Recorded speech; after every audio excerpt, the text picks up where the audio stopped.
Today, we're jumping right into one of the most important, if not the most important element in any shonen battle, speed. And believe me, it's about way more than just moving fast. It's the invisible force that really decides who wins and who loses. See, in these huge world-ending battles, being fast isn't just a number. It's about control, it's about power, and when it comes down to it, it's about survival. If you can't keep up with your opponent, you're not just going to lose. You're already out of the fight before it even starts. So why is speed so critical? Well, you can think of it as the ultimate foundation. It's the invisible wall that separates the rookies from the true legends. It's not just a skill. It really gets to the heart of the genre itself, that constant, relentless drive to get better and shatter your own limits.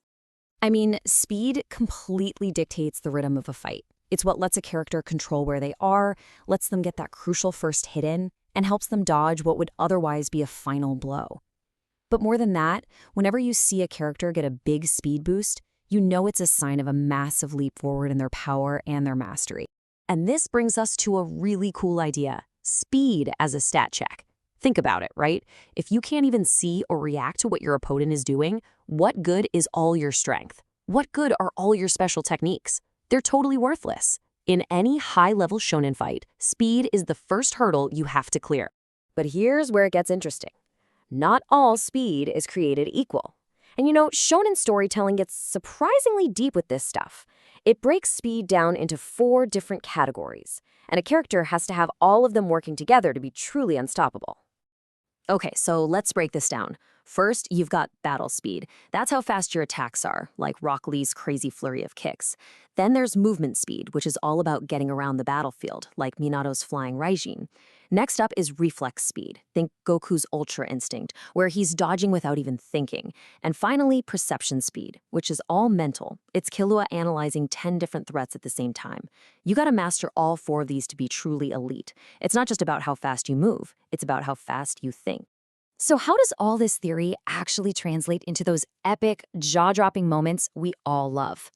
Let's take a look at how speed isn't just for getting around, but how it's used as a weapon all on its own. I mean, just look at Naruto's speed blitz on Pain. That wasn't some long, drawn-out battle. It was a statement.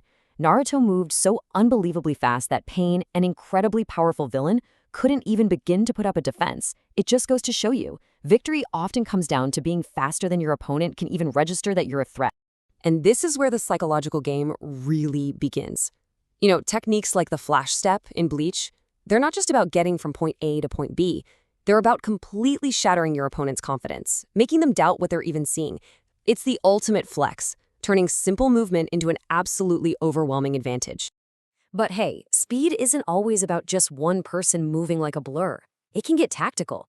Take Naruto's shadow clones. They create this illusion that he's everywhere at once. It's a whole different kind of speed that just overloads an opponent's senses. You can't possibly react to one attack when there are 100 more coming right behind it.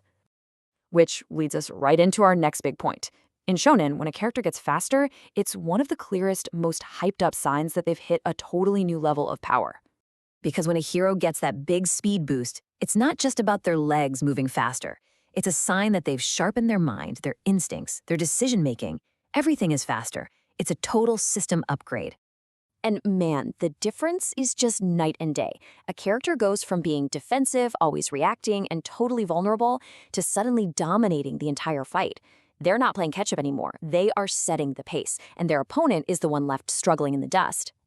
And here's the thing. This transformation isn't just some temporary power-up. It really becomes a core part of who they are. It defines their entire philosophy of how they fight. Seriously, just think about it for a second. Luffy's Gear Second isn't just about being fast. It's about his reckless, all-in personality, his willingness to push his own body past its breaking point for his friends. Levi Ackerman's mastery of the mobility gear is his character. He's precise, efficient, and deadly. From Kilma's lightning-fast assassin techniques to Midoriya finally learning to control full cowling, their unique style of speed tells you everything you need to know about them. So all of this naturally brings us to one of the biggest, oldest debates in the entire genre. It's a question that's fueled a million fan arguments and some of the most iconic fights out there. The eternal question, right? What really wins the fight? Overwhelming, untouchable speed or just devastating one-hit knockout strength? Let's get into it. And look, both sides have a really good point. The speedster will tell you, hey, you can't hit what you can't touch, making all that strength pointless. But then the powerhouse comes back and says, yeah, but all I need is one solid hit, and those huge area of effect attacks can make all that fancy footwork completely useless. So, what's the final verdict? Well, the best shonen stories always teach us that there's no magic bullet here. The truly legendary fighters, your Gokus, your Narutos, they understand that what really decides a battle is perfect balance and smart tactics. It's all about using the right tool for the right job. And this is where the really great stories shine. They introduce these brilliant limits to speed to keep things from getting boring. Maybe there's a huge stamina cost, like with Luffy's Gear Second, or maybe the bad guy is just smart enough to predict your movements. And then sometimes you just run into those wild hacks abilities that, well, they just break all the rules.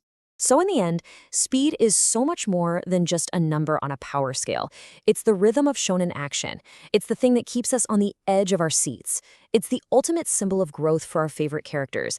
And it's the key to some of the most clever and thrilling strategies we've ever seen. This quote really says it all.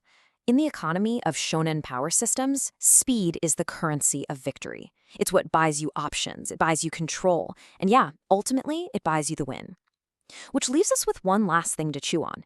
If speed is the currency, what other unspoken rules are running the show in these incredible worlds?